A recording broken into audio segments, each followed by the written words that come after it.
Assalamualaikum warahmatullahi wabarakatuh. Semoga keselamatan dan kesejahteraan untuk kita semuanya. Kembali lagi kita bertemu di channel Edukasi Belajar Biologi. Belajar biologi, kenali diri, raih prestasi, wujudkan budi pekerti.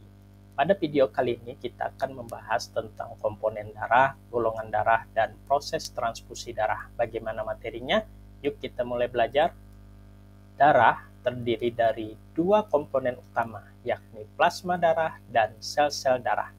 Plasma darah adalah cairan berwarna kekuningan yang membawa zat-zat penting, sedangkan sel darah terdiri atas eritrosit, leukosit, dan trombosit yang masing-masing punya tugas khusus.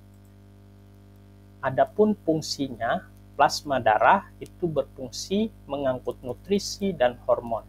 Eritrosit atau sel darah merah membawa oksigen ke seluruh tubuh.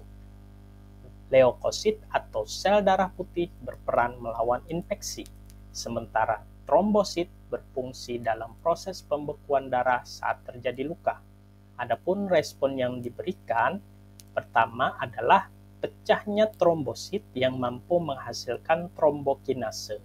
Kemudian dihasilkan protrombin dengan bantuan Ca2+ dan vitamin K akan membentuk trombin.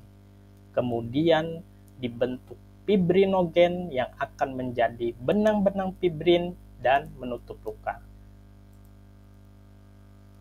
Penggolongan darah dapat didasarkan oleh yang pertama, golongan darah sistem ABO, ditemukan oleh Karl Landsteiner, dipengaruhi faktor antigen atau agglutinogen dan antibodi atau agglutinin darah. 2. Golongan darah sistem resus, dipengaruhi faktor antigen protein resus. Adapun istilah agglutinogen adalah antigen yang menempel di permukaan eritrosit.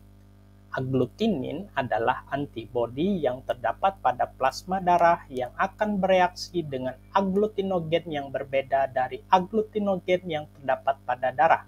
Hal ini akan menyebabkan agglutinasi atau penggumpalan. Transfusi darah adalah proses penyaluran darah dari seseorang ke orang lain. Donor adalah orang yang menyumbangkan darahnya ke resipien. Resipien adalah orang yang menerima darah dari donor.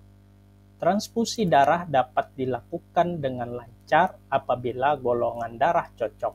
Jika golongan darah tidak cocok, darah akan mengalami agglutinasi atau resipien menolak darah donor karena dianggap sebagai benda asing.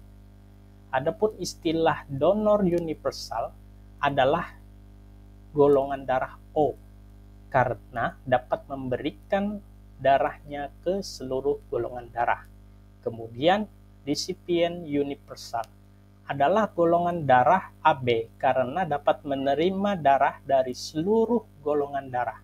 Pada kenyataannya, transfusi darah dari golongan darah berbeda sangat dihindari karena menimbulkan resiko yang besar. Jadi, pada perkembangan ilmu pengetahuan saat ini, untuk donor darah menyesuaikan hanya sejenisnya sendiri. A untuk A, B untuk B, AB untuk AB, dan O untuk O. Adapun resusnya juga menyesuaikan. Transfusi darah bisa menyelamatkan nyawa, terutama saat pasien kehilangan banyak darah, mengalami anemia parah, atau membutuhkan darah saat operasi besar. Baik, cukup sekian materi pada pembelajaran kali ini. Salah hilap Bapak, baik dalam berkata-kata maupun penyampaian Bapak. Bapak mohon maaf. Sampai jumpa pada video selanjutnya. Terima kasih.